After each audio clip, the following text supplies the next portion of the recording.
की ज्योति कन्या, कन्या कुल की ज्योति, इस जग की रचना ना होती गर कन्या ना होती, कन्या कुल की ज्योति।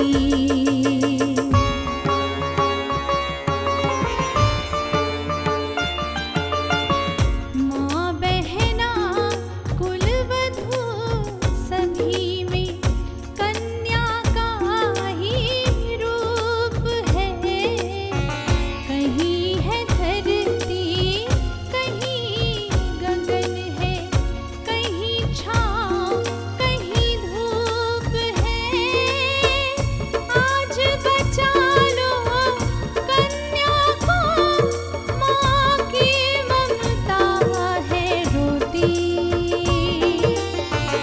कन्या कुल की ज्योति, कुल की ज्योति कन्या।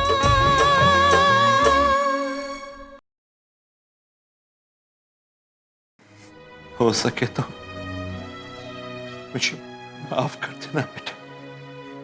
नहीं, हो सकता है इंस्पेक्टर तुमसे भी कुछ पूछताछ करे, तो तुम सावधान रहना।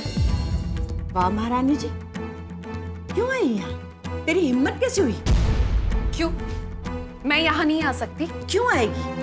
किस लिए आएगी? मैं इन्हें देखने आई। कुछ दिनों के लिए मुझे अंडरग्राउंड होना जरूरी है। लेकिन मुझे पूरी बात तो बता, वो कौन है और उसका प्लान क्या है? बताता हूँ माँ।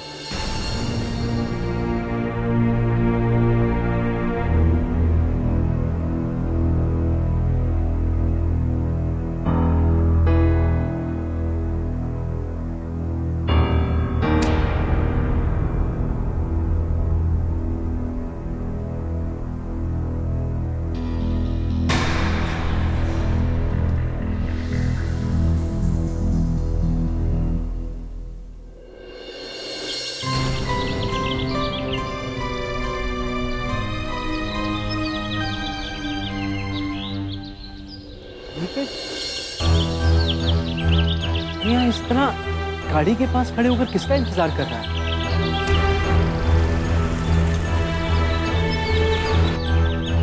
ज्यादातर मीटिंग तो होटल्स में हुआ करती है ना। कुछ तो बात, इस तरह रोड पर खड़े होकर परेशान होकर किसी का इंतजार करना।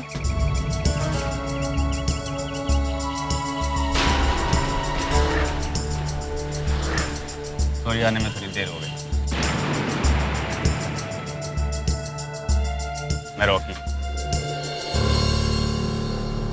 मैंने कहा था ना इनके साहब आपको कि आप मुझे नहीं जानते, लेकिन मैं आपको अच्छी तरह जानता हूँ। लाओ सबूत दो। सबूत है मेरे पास, फिर है वो सबूत, और इसमें कुछ ऐसी तस्वीरें हैं जो ना जाने कितने राज से पर्दा उठाएंगी।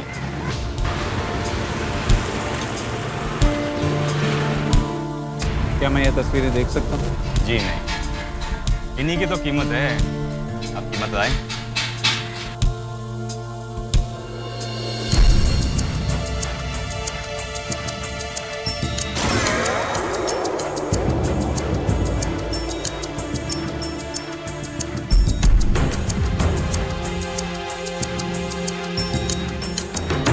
गिनना चाहते हो?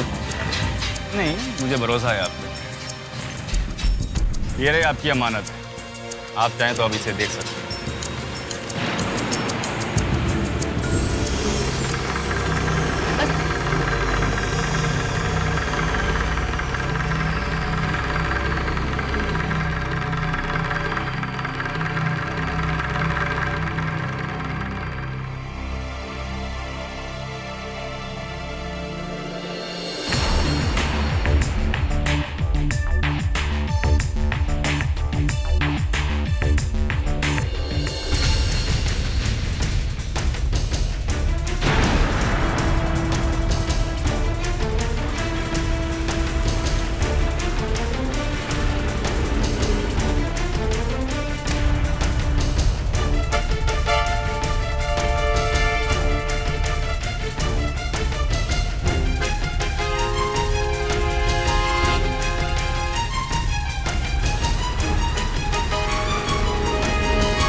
राम राम राम, ये क्या हो गया जीजा जी?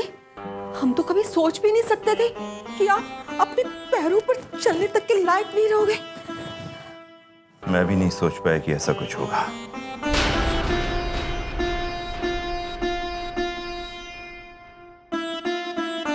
वक्त रहते मैं भी नहीं समझ पाया, अब समझ में आया है। देखते हैं आने वाला वक्त और तकदीर क्या क्या और समझाएगी मुझे। अरे भाई, जो समझना है बाद में समझ लेना।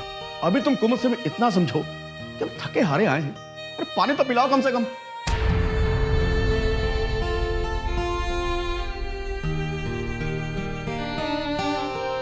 हाँ कुमुद, बहुत थक गई हूँ मैं।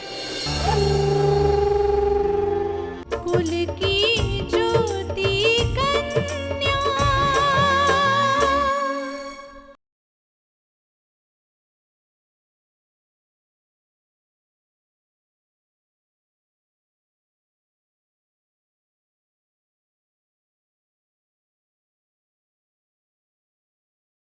कुल की ज्योति कन्या।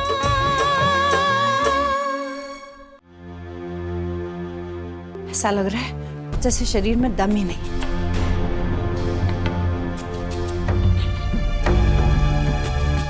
लो जीजी, अस्पताल जाकर तो कोई अच्छा भला आदमी भी बीमार पड़ जाता है फिर।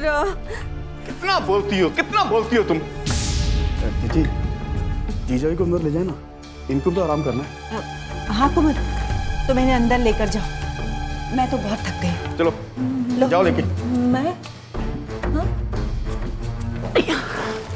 इतना तो करना ही पड़ेगा। लेके जाती है दीदी।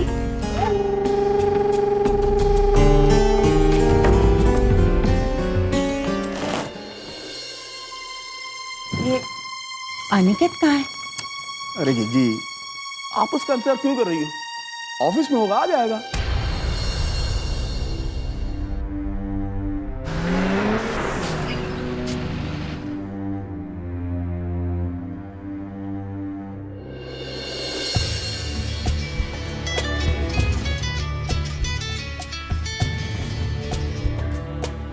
हेलो।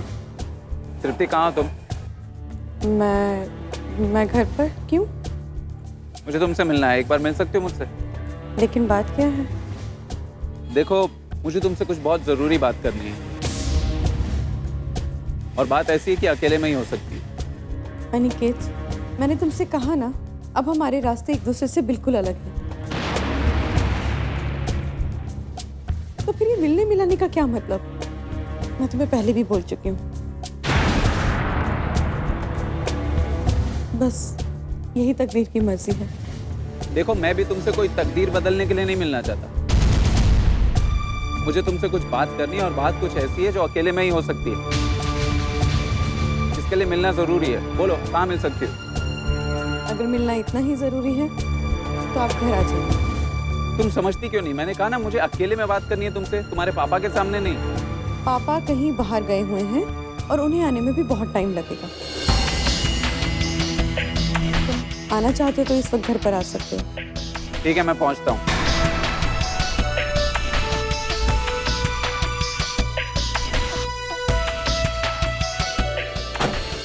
अनिकेत का फोन था ना? हाँ, पता नहीं क्या बात है, इतना गुस्से में है। कह रहा था कि कोई जरूरी बात करनी है और घर पर आ रहा है। ऐसा क्या हुआ? पता नहीं, इतना रूखेपन से बात कर रहा था, फोन काटने से पहले बाय भी नहीं कहा। बस अचानक से बस फोन ही काट दिया। ऐसी क्या जरूरी बात है तृप्ति? पता नहीं, लेकिन कुछ बात तो जरूर है।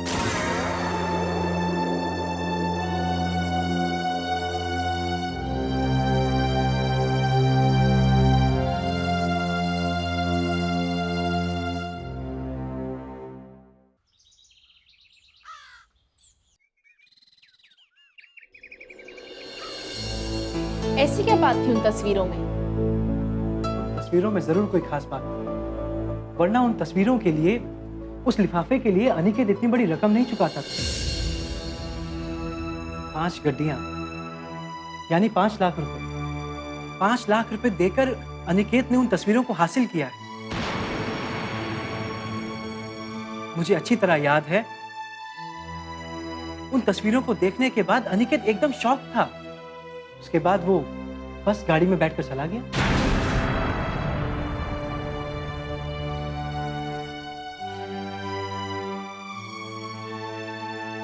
प्रतीक, तुम जानते हो आदमी कौन था? I mean, कैसा दिखता था? और अनिकेत की उससे क्या डील हुई थी? वो आदमी किसी कंपनी या ऑफिस का एम्प्लॉय तो बिल्कुल नहीं था, वरना हम ये सोच सकते थे कि अनिकेत ने किसी ऑफिस के सीक्रेट डॉक्यूमेंट्स पाने के लिए ये सब किया। वो बिल्कुल गुंडे की तरह दिख रहा था। हाँ, उसके सर पर चोट लगी थी और पट्टी भी बंधी थी। तुम्हारे कहने पर मैंने तो बस यूं ही अनिकेत का पीछा किया, क्योंकि मुझे मालूम था अनिकेत विकास की सच्चाई जानने के लिए कोई ना कोई कदम जरूर उठाएगा। मुझे लगता है प्रतीक, ये उसी सच्चाई की कड़ी है जिसे समझने का हम इतने दिनों से प्रयास कर रहे हैं। ये देखो, मैंने उन दोनों की तस्वीरें ली हैं। शायद तुम इन दोनों को जानती हो।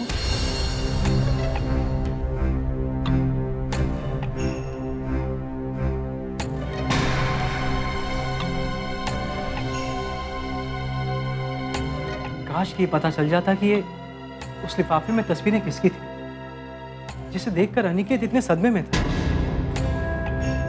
कुल की ज्योति कन्या।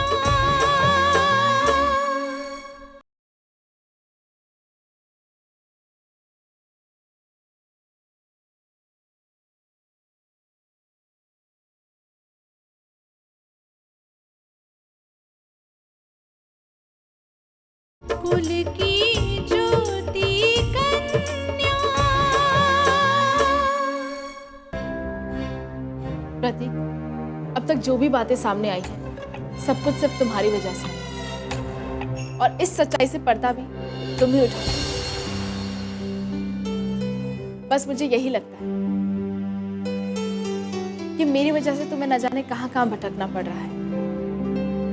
तुम्हारे ऊपर अगर किसी ने इल्जाम लगाया है तो सचमुच मैं इसे बर्दाश्त नहीं करूंगा, और इस सच्चाई से पर्दा मैं ही उठाऊंगा। Thank you Prateek, thank you very much.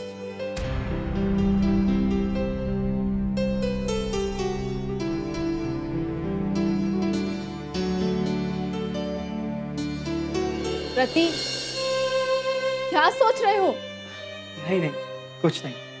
मैं तो बस ये सोच रहा था कि तुम्हारी इंस्पेक्टर से कुछ बात हुई थी क्या? हाँ, मेरे पास भी इंस्पेक्टर का फोन आया था और मैंने उससे बताया कि निधि सचमुच ऋषिकेश गई थी, और अगर वो ये कह रही है कि निधि ऋषिकेश नहीं गई थी तो ये सचमुच गलत है।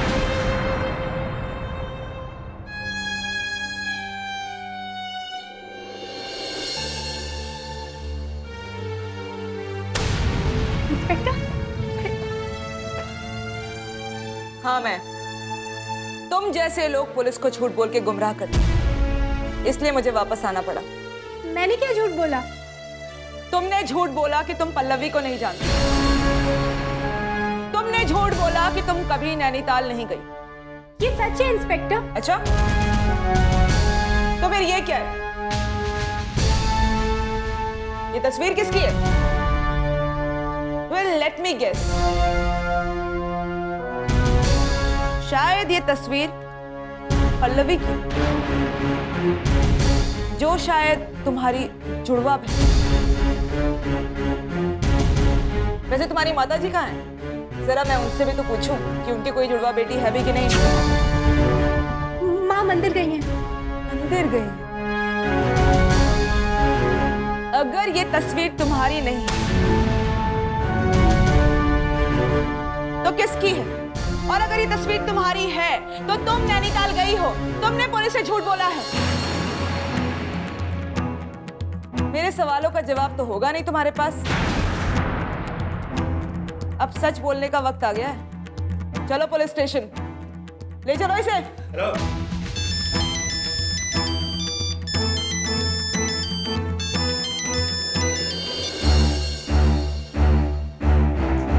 निधि फोन क्यों नहीं उठा रही है?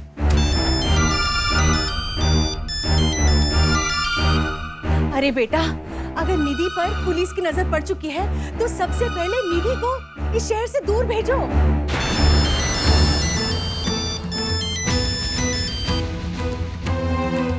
हेलो हेलो निधि, मैं इंस्पेक्टर गीता बोल रही हूँ। तुम कौन बोल रहे हो? मैं उनका दोस्त बोल रहा हूँ। निधि के दोस्त बोल रहे हो?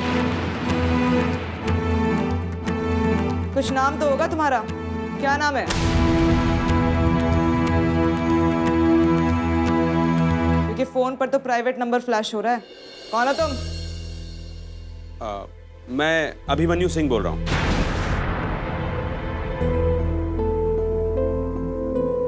पर आप निधि के घर? निधि फिलहाल पुलिस हिरासत में।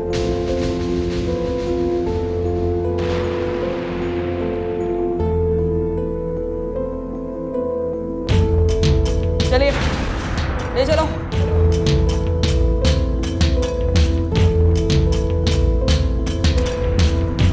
क्या हुआ बेटा, क्या बात हुई? बहुत बड़ी गड़बड़ हो गई माँ।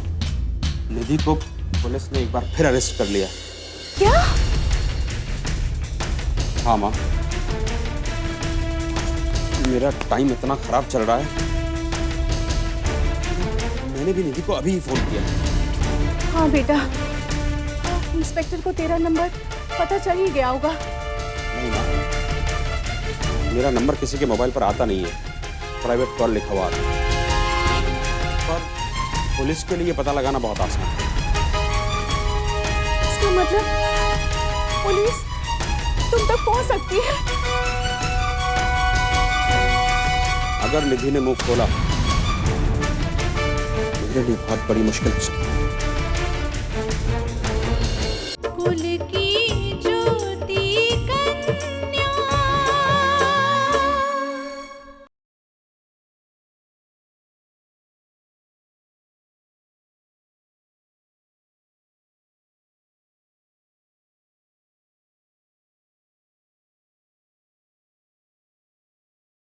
कुल की ज्योति कन्या।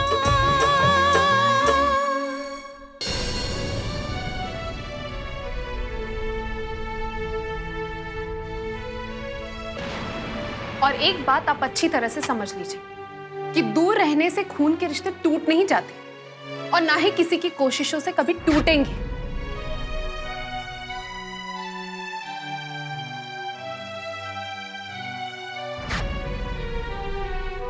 आपके साथ इनका जो भी रिश्ता हो, लेकिन मेरे साथ इनका खून का रिश्ता है।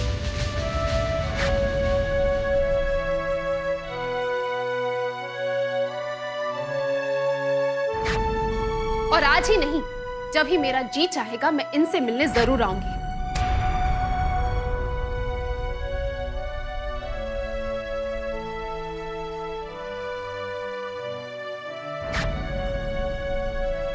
इनसे मिलने से आप तो क्या, मुझे कोई नहीं रोक सकता। समझ गई आप?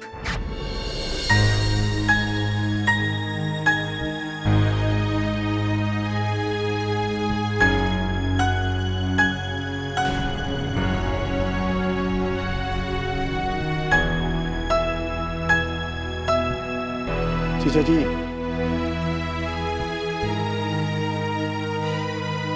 हॉस्पिटल में थे तो आपको बताना ठीक नहीं समझा, लेकिन अब तो आप घर आ गए। क्या बताना चाहते हो कंच? यही ना कि अनिकेत की शादी रद्द करनी पड़ी? तुम कहो ना कहो, लेकिन आहट तो आ ही जाती है। जीजा जी, आपको बीमारी हुई और खामियाजा हम सब घर वालों को भुगतना पड़ा।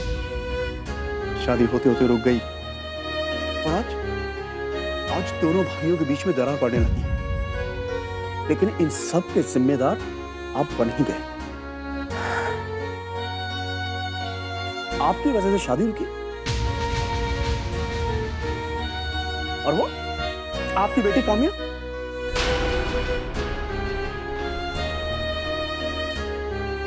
वो तो इस घर की दुश्मन बनी हुई थी। आप उसे पहले ही रोक पाए और अब क्या रोक पाएंगे? इन सारी बातों का हम सब पर क्या असर हुआ है, मैं सिर्फ वो आपको समझाने की कोशिश कर रहा हूं।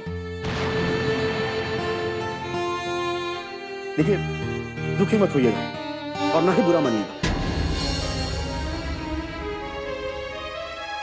सही बात तो यह है कि आप सबकी नजरों में उतर चुके हैं। ठीक कहते हो पंच। मैं तो ऊपर वाले की नजर से भी उतर चुका हूं और अपनी नजरों में भी गिर चुका हूं। और अगर सबने अपनी नजरों से गिरा दिया तो यही तकदीर है।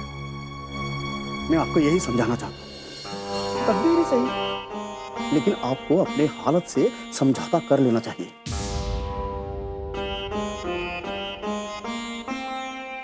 चीचा जी, जब तकदीर ही ऐसी है तो किसी को बिना वजह दोषी ठहराने का कोई मतलब नहीं रह जाता है ना। मैंने किसे दोषी ठहराया? सबने मुझे दोषी ठहराया। मैं आज की नहीं, मैं तो आने वाले कल की बात कर रहा हूं कि आप बेवजह शिकायतें मत करते रहना कि मेरी किसी देखभाल नहीं करी, मेरे को नाश्ता नहीं मिला, खाने में देर क्यों हो गई। जीजा जी, अब इन सब शिकायतों का ना कोई मतलब नहीं रह गया है। मैं तो सिर्फ ये कह रहा हूं कि क्या है ये? जवाब चाहिए मुझे तुम्हारा, तृप्ति। ओह, तुम्हारी बात सुनकर सचमुच लगता है कि तकदीर का तमाचा इसे ही कहते हैं। बॉस, लगता है कुछ गड़बड़ होने वाली है। अब तुम्हारा कोई झूठ तुम्हें नहीं बचा सकता।